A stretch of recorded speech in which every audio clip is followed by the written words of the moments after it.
आज के इस अज़ीमुश्शान इंतखाबी जलसा आम के सदर आज़म वक़ार इस इलाके की सरगर्म, इस इलाके के तमाम लोगों, छोटे बड़े लोगों के काम आने वाली शख्सियत खलील भाई बेकरी वाले शहरनशीन पर तशरीफ फरमा मस्जिद पासबान आइन के तमाम ही जिम्मेदारान, सामने इंसानी सरों का घाटे मारता हुआ समुंदर, जिसमें शामिल नौजवान, बुजुर्ग, बच्चे और साथ ही साथ घरों में बैठी हुई हमारी इज्जतमाब पर्दा नशीन माए बहनें, आज का ये जलसा आप लोगों को बखूबी इल्म होगा, आप लोगों को अच्छी तरह से मालूम होगा कि ये जलसा 20 मई 2024 को चौथे फेज में, पांचवें फेज में जो धुलिया पार्लियामेंट हल्के का पार्लियामेंट का इलेक्शन होने जा रहा है, उसके जीवन में, उसके पस मंजर में किया जा रहा है। दोस्तों, ये जलसा जहां लिया जा रहा है, जिस मकाम पर लिया जा रहा है, जिस जगह, जिस चौक पर लिया जा रहा है, हजरत सैलानी अली रहमत के नाम से ये चौक है। और इस इलाके को गुरुवार वार्ड की सियासत का धड़कता हुआ दिल कहते हैं। हमारे इस इलाके के सरगर्म सोशल वर्कर आली जनाब निहाल एमपी साहब के पर्सन अब्दुल गफ्फार एमपी इस इलाके को खास तौर से जो है वो कल में सियासत कहते हैं, यानी सियासत का दिल है ये इलाका।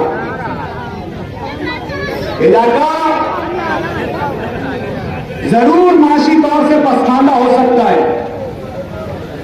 लेकिन सियासी तौर से निहायत बेदार और समझदार इलाका है। इस इलाके में हमेशा अपनी सियासी बसीरत का, सियासी शऊर का अमली नमूना पेश किया। कई जय्यद सियासतदान इस इलाके में जो है अपनी सियासत कर चुके हैं। हमारे इस्माइल नागरी साहब है, मरहूम अयूब अली मेहताब अली साहब थे, रहमान खान फ्रूट वाले साहब थे, और दीगर बहुत से लोग थे, अख्तरुल निसा, फैयाज अहमद। ये तमाम लोग सियासत में अपना मकाम रखते हैं, मकाम रखते थे, अपनी हैसियत रखते थे। आज इस शहर की सियासत को और इस इलाके की सियासत को शहर में बदनाम करने की कोशिश की जा रही है। इस इलाके को शहर की सियासत में परागंदा और गंदा किया जा रहा है। दोस्तों, जहां इलेक्शन यौम एहतसाब है, वहीं पर इलेक्शन यौम मुहासबा भी। एहतसाब वो जो हम सामने वाले से ले, और मुहासबा वो जो हम खुद करें। बात पार्लियामेंट इलेक्शन की है, तो आज हमारे लिए एहतसाब का दिन है, ये सोचने का दिन है, ये बरसरे इक्तिदार से हिसाब लेने का दिन है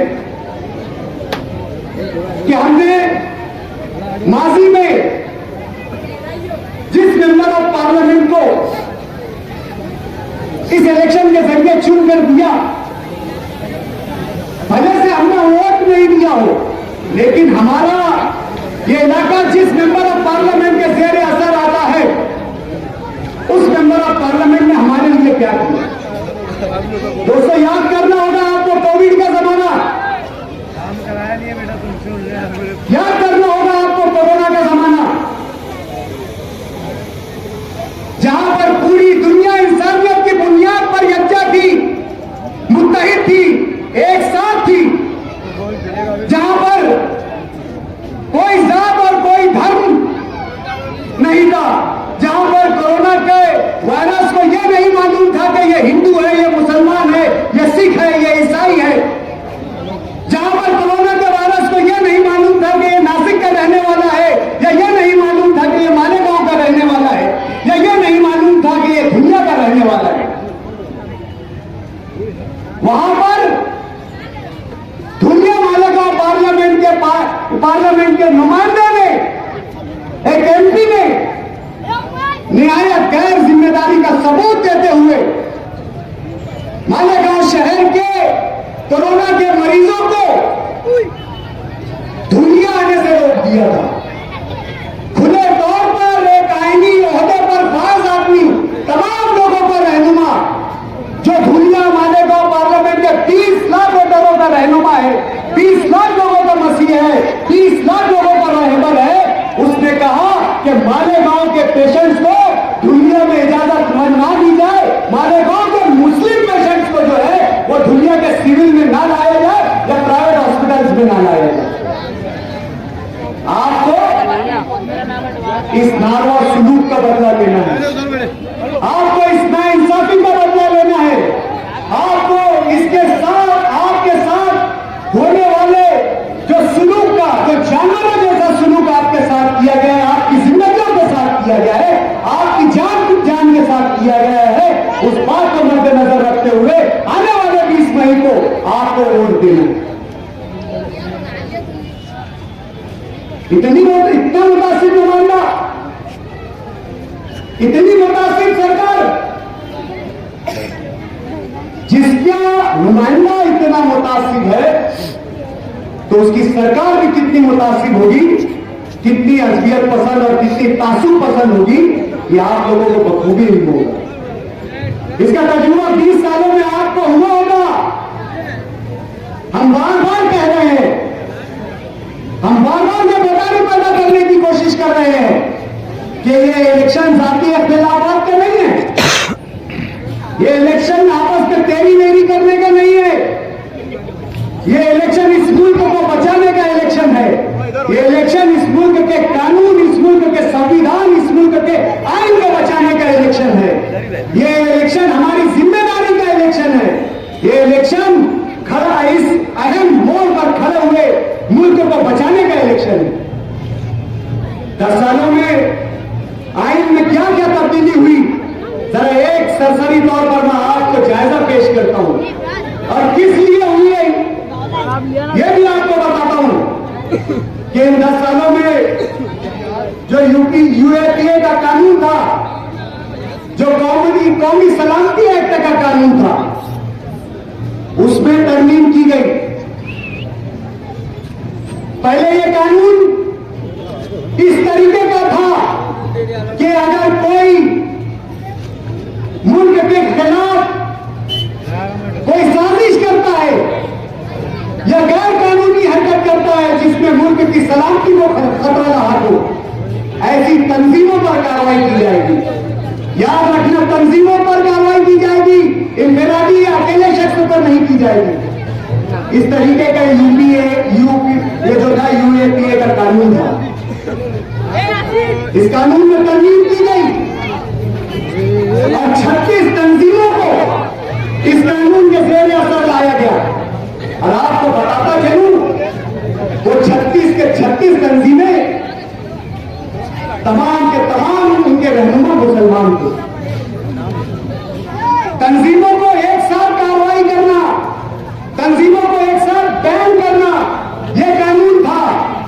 लेकिन इस केस को, इस कायदे में तब्दीली करके एक इनफरादी शख्स, एक अकेले शख्स पर भी कार्रवाई की जा सकती है, ऐसा कानून बनाकर हमारे ही मालेगांव शहर में पॉपुलर फ्रंट ऑफ इंडिया जो सियासी तंजीम थी उसे दहशतगर्द तंजीम बनाकर आज मौलाना इरफान दौलत नकवी साहब को और उनके दीगर रोकनेकार को अरेस्ट कर लिया।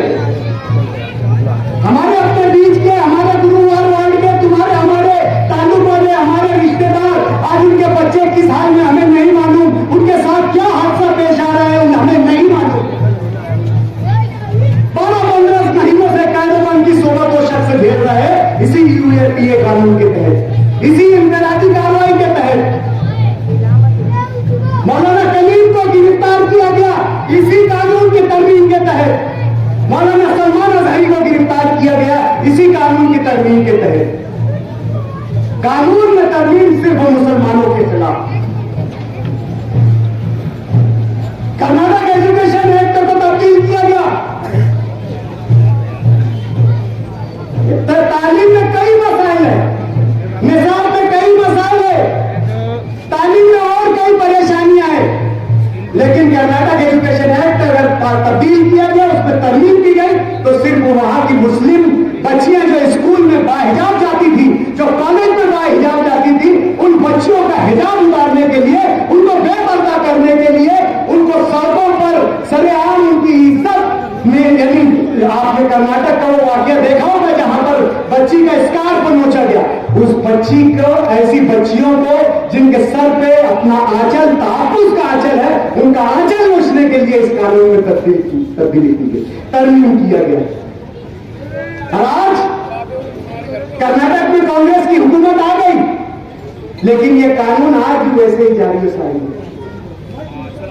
मुस्लिम बच्चियों के सर से हिजाब उतारने के लिए कानून पार्लियामेंट में इस्तेमाल किया जा रहा है।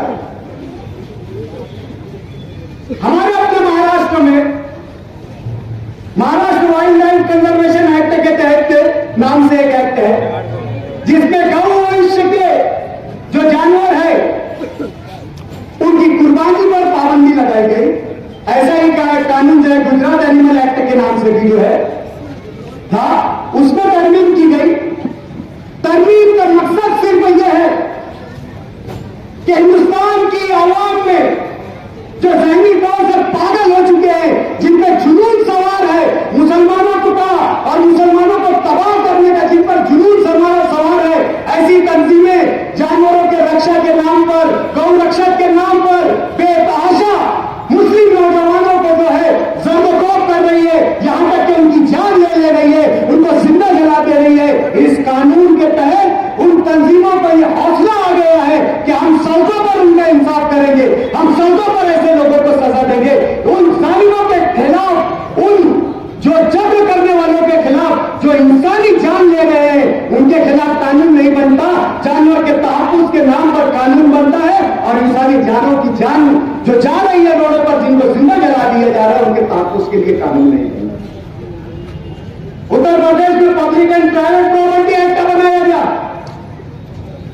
यह कानून भी खालिस मुसलमानों को परेशान और हरासा करने के लिए बनाया गया। सीएए और एनआरसी के खिलाफ अपना जमहूरी हक का इस्तेमाल करते हुए कई नौजवान जो एहतजाज कर रहे थे, इस कानून की तरमीम के तहत गोली से 21 लोग शहीद हुए और इस कानून के तहत गिरफ्तार भी उनके रिश्तेदार हुए और गैर कानूनी तौर से इस कानून के तहत उनके घरों पर बिल्डोजर चलाया गया। उत्तराखंड, हिमाचल प्रदेश में फ्रीडम ऑफ रिलीजन एक्ट है, यानी आजादी मजहब, इसके नाम पर मुसलमानों में, हिंदुओं में यह खौफ पैदा किया गया कि मुसलमान नौजवान लड़के हिंदू लड़कियों को लव जिहाद के नाम पर अपने प्यार में फंसाकर शादियां करते हैं। ऐसे नौजवानों को हिरासा करने के लिए, परेशान करने के लिए जो है Uttarakhand, Himachal Pradesh freedom of religion act में तरमीम की गई।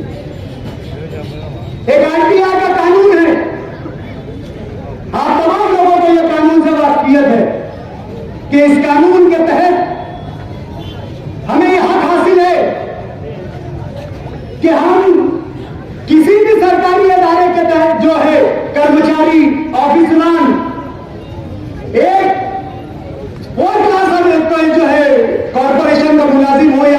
अदारे का मुलाजिम हो और क्लास 1 ऑफिसर हो, हम तमाम मालूमात जो है इस RTI right to information act के तहत हम उनसे मालूमात हासिल कर सकते हैं। इस आरटीआई कानून में भी 2019 का था, उसमें अमेंडमेंट कर दिया गया। जो इसके इंफॉर्मेशन कमिश्नर्स है, पहले स्टेट को उनकी तकर्रुरी का जो था अख्तियार था, रियासत को उनकी तकर्रुरी का अख्तियार था, लेकिन अब मरकजी हुकूमत ने यह अख्तियार अपने पास रखी है।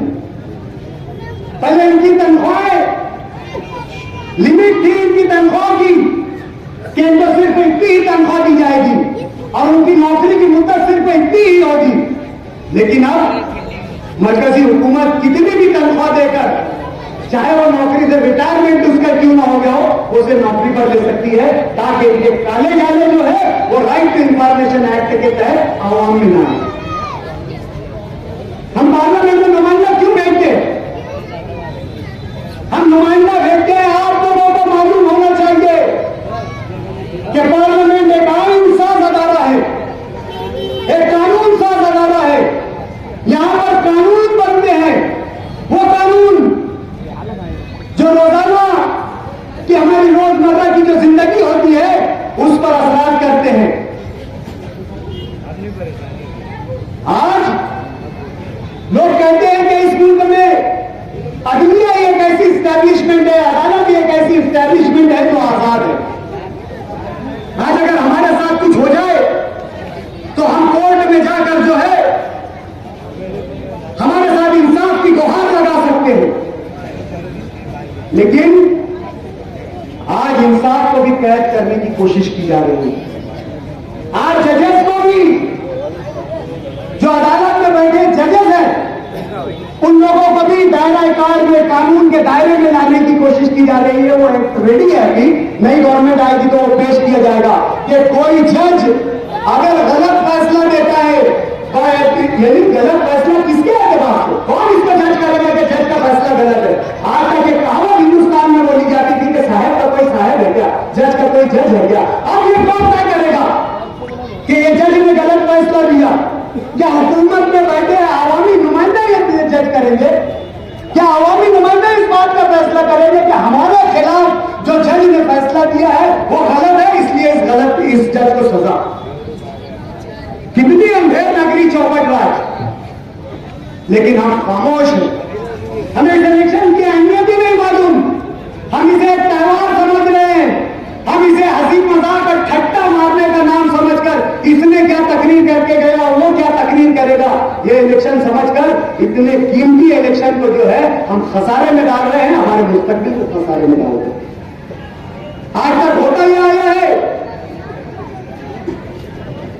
कि पुलिस डिपार्टमेंट कोई गुनाह किसी से सरजद हो जाए तो पुलिस तफ्तीश करेगी, और वो तफ्तीशी रिपोर्ट जिसको हम एफआईआर या चार्जशीट कहते हैं, पुलिस उस मुलजिम के खिलाफ कोर्ट में पेश करेगी। लेकिन बीजेपी पर सर इख्तियार ग्रुप का तो बाबा आदम ही नहीं रहा। नया कानून लाने की कोशिश, क्या खुद मुलजिम को साबित करना पड़ेगा कि मैं बेकूफी हूं? आज ऐसे ही देश पर तमाशा मचा हुआ है, कोई किसी के भी नाम की जाकर फिरियाद दे देता है, पुलिस उठाकर जमा कर देती है और पुलिस को साबित करना पड़ता है कि यह गुनाहगार है। लेकिन आइंदा ये कानून बनाने जा रही है ये सरकार कि आप मुलजिम को साबित करना पड़ेगा कि मुझ पर जो इल्जाम है वो गलत है। आपका मुस्तकबिल कहां जा रहा है? आप लोग कहां जा रहे हैं? आप लोगों को बेदारी का सबूत देना होगा, आप लोगों को अकलमंदी का सबूत देना पड़ेगा, आप लोगों को बाशऊर होने का सबूत देना पड़ेगा। और आने वाले 30 मई को जो है शोभा टाइप बचाव को, जिसको हम एक मजबूत उम्मीदवार मानते हैं बीजेपी के खिलाफ, उसको वोट देना होगा। हम कांग्रेस को कभी सेक्युलर नहीं मानते। सेम सिविल कोड का ड्राफ्ट तक रेडी करने वाली कांग्रेस, गौवंश हत्या का कानून बनाने वाली कांग्रेस, शाहबानो केस में अरब तक पार्लियामेंट चलाकर मुसलमानों को दो हिस्सों में तकसीम कर देने वाली, एक तरफ अंसारी जियाउर रहमान, एक तरफ अजीजुर रहमान साहब और एक तरफ आरिफ खान, दो मुसलमान क़यादतों को तकसीम करके ट्रिपल तलाक के नाम पर यह घिनौना काम करने वाली कांग्रेस आर्टिकल 370 कायम रखकर कश्मीर से तमाम वसाइल जो कश्मीरी लोग रोजगार पैदा करके कमाते थे, उनसे तमाम वसाइल वहां अपनी ट्रेन चलाकर, अपना मोबाइल फोन लगाकर, अपने टेलीफोन नेटवर्क लगाकर वहां के आबी और जंगलाती वसाइल को हिंदुस्तान में लाकर वहां पर खत्म करने वाली कांग्रेस। और आज बनती सेक्युलर है, इसलिए हम कांग्रेस को कभी सेक्युलर नहीं मानते, कभी सेक्युलर नहीं बोलते। आप लोग ये तय करते हैं कि वो मजबूत उम्मीदवार है, इसलिए हम उसको वोट देने की अपील कर रहे हैं। शोभा भाई बच्चों को ये आप लोगों की अकल और अमल में दोस्तों, मैंने मेरी बात शुरू की थी कि इलेक्शन यौम एहतजाज तो है, लेकिन यौम मुहासबा भी है। इस इलेक्शन में मुकामी तौर से यहाँ बहुत से लोग आकर बोल कर गए, इलेक्शन की अहमियत और इफादियत को नहीं समझो, 70 आदमी हमारे खिलाफ बातें कर करके। तो जाहिर सी बात है कि हम पर होने वाले साथी हमलों का अब्दुल मालिक ने तो जवाब दिया, लेकिन एक जिसकी पहचान एक सियासी वाले इलाके की है, आज वो इलाके का हाल क्या होगा। यहाँ पर ऐसे ऐसे लोगों को उनका नुमाइंदा और कारंदा बनाया जाता है जो अपने घर की टेरिस पर पतरे का शेड बनाकर जुगाड़ के जो है धंधे चला रहे, 20-20 घंटों के जो है जुगाड़ और चिट्ठा खा रहे, ऐसे लोगों को यहाँ पर कांग्रेस जो है राष्ट्रवादी कांग्रेस के लोग अपना नुमाइंदा बना रहे। उनके 20 काउंटर लगे हुए हैं, 20 जगह से जुगाड़ का धंधा हो रहा है, जुगाड़ का धंधा हो रहा है। और इसी जुगाड़ के धंधे की बुनियाद पर एक बड़ा हादसा कल जिला और नया आजाद नगर के बीच में वो जो है वो पेश आया। यहाँ पर पुलिस के जिम्मेदारान से अब्दुल मालिक ने दिल्ली बॉर्डर के ताल्लुक से जो है वो ये जो है अल्टीमेटम दिया है। मैं ये 17 काउंटर, ये 17 धनी लोगों के ताल्लुक से पुलिस को जो है अल्टीमेटम देना चाहता हूँ कि हमारे पीछे के गार्डन में यहाँ पर जुगाड़ की चिट्ठियां लिखी जा रही है और नया आजाद नगर की एक बिल्डिंग पे पतरे का नया शेड बनाकर पुलिस की नजरों से बचने के लिए पीछे से एक सीढ़ी बनाई गई है। पुलिस को अच्छी से मालूम है पुलिस कौन सी आइसक्रीम की दुकान पर बैठकर उस शख्स से हफ्ता लेती है, ये हमें भी मालूम है।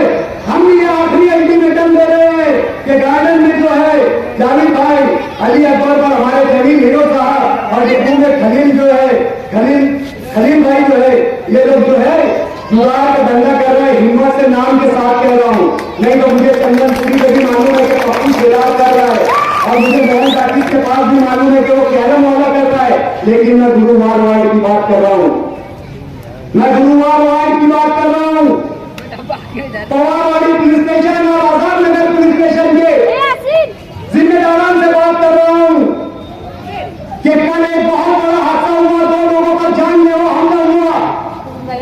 ये जुगाड़ की लत और ये जुगाड़ का कंपटीशन बढ़ता जा रहा है, इसकी आमदनी इतनी ज्यादा है कि लोग खून खराबे पर उतर आए हैं और इससे हासिल होने वाले पैसों से लोग नशा और गोलियां खा रहे हैं और गुरुवार वार्ड में मोबाइल स्नैचिंग और लोगों के पैसों की स्नैचिंग हो रही है। ये सब का जिम्मेदार इस इलाके का जुगाड़ और इस इलाके में नशा और हथियार फरोख्त करने वाले लोग हैं। पुलिस अगर इस पर कार्रवाई नहीं करती है तो हम बहुत जल्द है इसे आवामी तहरीक की शक्ल देंगे और हम तमाम लोगों को बताएंगे कि पुलिस के नुमाइंदे कौन सी पार्लर स्क्रीन पर आइसक्रीम पार्लर पर बैठकर हफ्ता ले रहे हैं। पुलिस के समझ ले कि हमें यहाँ से सामाजिक बुराई मिटाना है, हमें बहुत तकलीफ हो रही है। हमने एक संस्था के साथ मिलकर यहाँ पर जो है वीडियो कैमरा लगाने का प्रोग्राम बनाया है। वीडियो कैमरा के जरिए हम कुछ तो भी यहाँ के इस इलाके के जराइम को रोकने की कोशिश कर रहे हैं, लेकिन पुलिस को भी अपनी जिम्मेदारी निभाना होगी, वरना ये आवाम का समुद्र जो यहाँ बैठा है ये सड़कों पर निकल आएगा। मेरी बात जो आज मेरे पीछे 10 मिनट है, आधा घंटा 1 घंटा बाद कितना है? अच्छा, पुलिस ही बता रही है 10 बजे। अच्छा 10 बजे ठीक है। तो हम भी कानून के पाबंद हो गए, कानून की गुजारिश कानून के रखवालों से कर रहे हैं। तो इस बात पर मैं अपनी बात खत्म करता हूँ। क्या गमछा उतार दिए, हम ये पार्टी में नहीं, हम चाहते थे मुसलमान। अरे बाप रे बाप, वाह क्या ताजे मुसलमान। अब भी उनको मुसलमानों की याद आई तो मुसलमान उम्मीदवार होना चाहिए। मुसलमानों का शहर है, वोटिंग बताई जा रही है। मुसलमानों की इतनी वोटिंग, मुसलमान अगर मुझे वोट दे दे, मुसलमान। अरे बाप रे बाप, वाह क्या कौन मिल्लत का जज्बा, सीधा तो ऐसा ठोक रहे। साहब वाले को बोला भैया महीना कौन सा होगा इतना चक्कर बात नहीं भैया। अभी दरअसल ये जो पाखंड कर रहे थे वो मुसलमानों के नाम पर, ये पाखंड एक सोची समझी साजिश थी। बीजेपी से बैठ के डील लगाई थी, जबकि तुमने यहाँ पर उम्मीदवारी करना है, क्योंकि पूरे हिंदुस्तान के अंदर बीजेपी का माहौल बिगड़ गया है। और यहाँ पर बाकायदा उनको सुपारी दी गई जाफरानी पुलाव बनाने के वास्ते। और जाफरानी पुलाव क्यों बनेगा? इन्होंने इनके जलसे में बोले हुए, हम नहीं बोल रहे, मैं इनका नाम लूंगा। ये बोलते थे देखना तो घर से मेरे चच्चा, तुम्हारे अशोक चौहान मेरे चच्चा, उसके बाद सत्तार शेख सिंघल वाले मेरे चच्चा। अब इनके सारे चच्चा बीजेपी में चले गए, तो भतीजा किधर उधर, अब क्या करूं? तो बहुत कोशिश कर रहे थे, हिम्मत लगा रहे थे, लेकिन इनको गांव का माहौल समझ गया। ये शहर इनकी पाखंडी बर्दाश्त नहीं करेगा भैया। इन्होंने देख लिया कि बड़ी मुश्किल से पुरानी हाथ में आई है। अभी पुरानी कैसे दिए पुरानी हाथ में, बाकी कैसा दिए पुरानी हाथ में। अरे जा रहे वो पार्टी खत्म हो जा रही। देखो ये कांग्रेस से निकले, कांग्रेस का दौर अच्छा आ गया। जा जाते राष्ट्रवादी में गए, वहां पे चच्चा भतीजे में झगड़े लगा दिए। चच्चा बोलते मैं तुम्हारे साथ, भतीजे बोलते मैं तुम्हारे साथ। तो इनका जो जाफरानी पुलाव पकने वाला था ना, उसमें हल्की थोड़ी सी मट्टी डाली। क्या करे, थोड़ी सी मट्टी डाल दी है इनके जाफरानी पुलाव में, नहीं तो मौलाना उमरान को पैसे देने पहुंच गए। ये सारी चीजें ये लोगों ने बहुत प्लानिंग के तहत की थी, लेकिन बोलते ना अल्लाह रब्बुल इज्जत का एहसान है कि अल्लाह जो चाहता वही होता। और अब की बार जो है शहर के हालात कुछ और, ये इसी के साथ साथ भैया आचार संहिता वाला कैमरा का है, जरा हाथ उठाओ तो कहा है तू भाई क्या। हाँ ये बात मेरी जरा ख्याल से नोट करो। मालेगांव शहर के अंदर एक सियासी घराना अपने सियासी मुफाद के वास्ते शहर में ड्रग्स का इस्तेमाल करवा रहा है। एमडी शुगर, एमडी ड्रग्स जो है उसका इस्तेमाल और उसको बेचने वालों का सपोर्ट ये घराने के लोग कर रहे हैं, और इनका साथ पुलिस डिपार्टमेंट दे रहा है। मैं इस स्टेज से और इस इलेक्शन के मंच से और इस आचार संहिता के अंदर मैं खास तौर से पुलिस डिपार्टमेंट को ये बात बोलना चाहता हूं कि तुम्हारे पास 2 दिन दे रहे हैं अगर 2 दिन के अंदर तुमने शहर के अंदर से नशा मुक्त नहीं किया तो तीसरे दिन हमारा ईमेल और हमारी कंप्लेन जो है प्रेसिडेंट ऑफ इंडिया और election commission of India, election commission of Maharashtra, director general of police और नारकोटिक ब्यूरो और एंटी करप्शन ब्यूरो को मैं उस डिपार्टमेंट के लोगों के नाम के साथ कंप्लेंट करूंगा जो लोग हफ्ते ले रहे हैं इनसे। पैतृक गला को जाने का, लोटा छुपाने का वाला काम नहीं हमारा।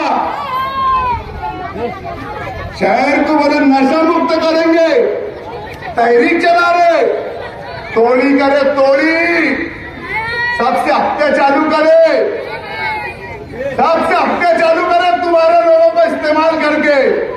हम तहरीक उरीक नहीं चलाएंगे। मैं वो डिपार्टमेंट के जिम्मेदारों के नाम की कंप्लेंट इन सब जगह पे करने वाला हूं।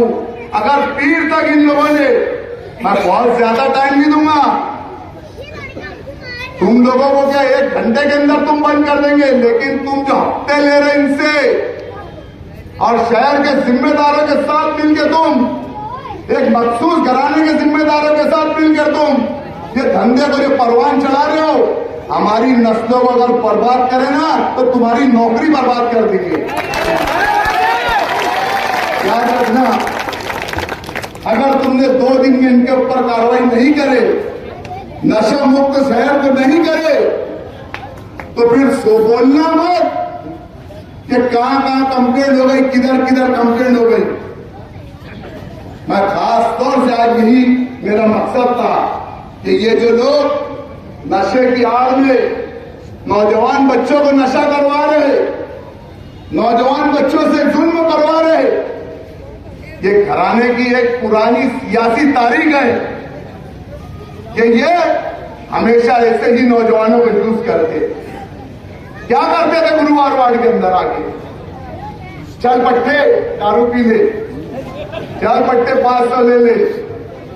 हमने क्या करे पूछते, अरे ये अब्दुल माजिद था, ये यूनुस ईसा साहब थे, जो आज गुरुवार वार्ड, ये डॉक्टर खालिद साहब है जो आज गुरुवार वार्ड, और ये अयूब नगर हफ्ते 200-500 रुपया नहीं दिए। ये अयूब नगर के अंदर कोई 1.5 लाख 2 लाख का झोंका नहीं रहता था। आज अल्हम्दुलिल्लाह अब्दुल माजिद की कोशिशों से आज 10-10, 15-15 लाख का झोंके हो गए। तुम्हारे जैसा हमने लोगों को भीख मांगने की आदत नहीं लगाए। 200 दे, 500 दे, ज्यादा नाराज है। कुछ लोग बैठे यहाँ पे वो रोज शाम में जाते,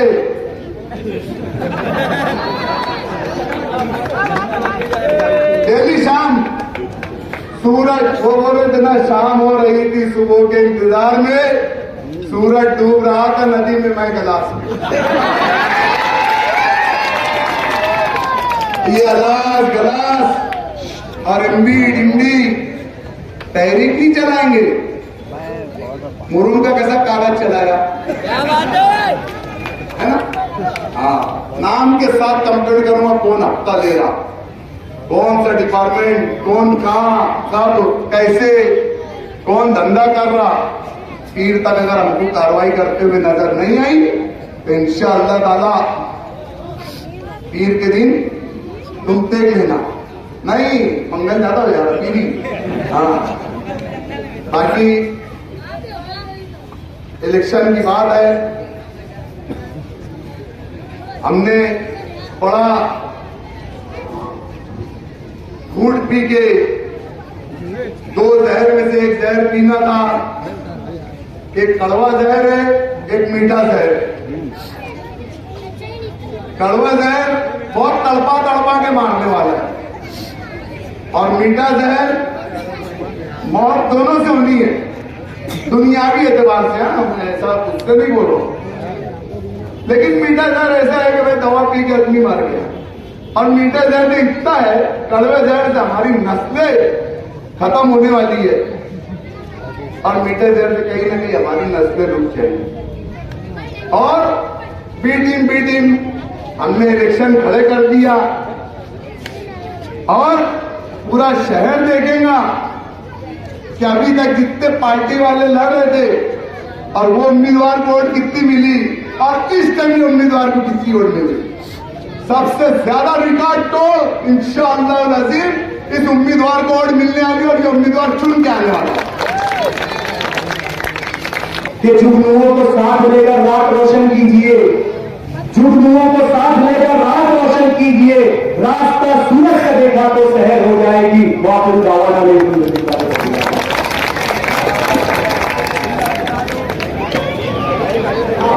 मैं आप तमाम लोगों को इस बार मैं माफी चाहता हूं कि गुरुवार वार्ड का यूथ प्रेसिडेंट जो है मजलिस इत्तेहादुल मुस्लिमीन का आरिफ शेख शरीफ को बनाया गया है। यहाँ पर उनका इस्तेकबाल अलाज यूनुस ईसा और अलाज रसूल माजिद साहब के हाथों से किया जा रहा है। आरिफ भाई जो है वो स्टेज के इस तरफ आ जाए, तीनों हजरात हमारे आरिफ भाई का जो है वो इस्तेकबाल करें।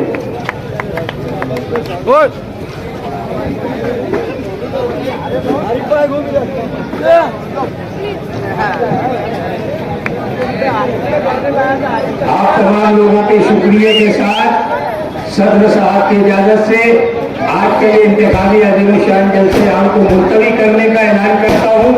आइंदा जो है जलसे आम उसका जो जगह का ऐलान रिक्शा के जरिए आप लोगों तक, अखबार के जरिए आप लोगों तक पहुँच जाएगा। शुक्रिया शुक्रिया शुक्रिया।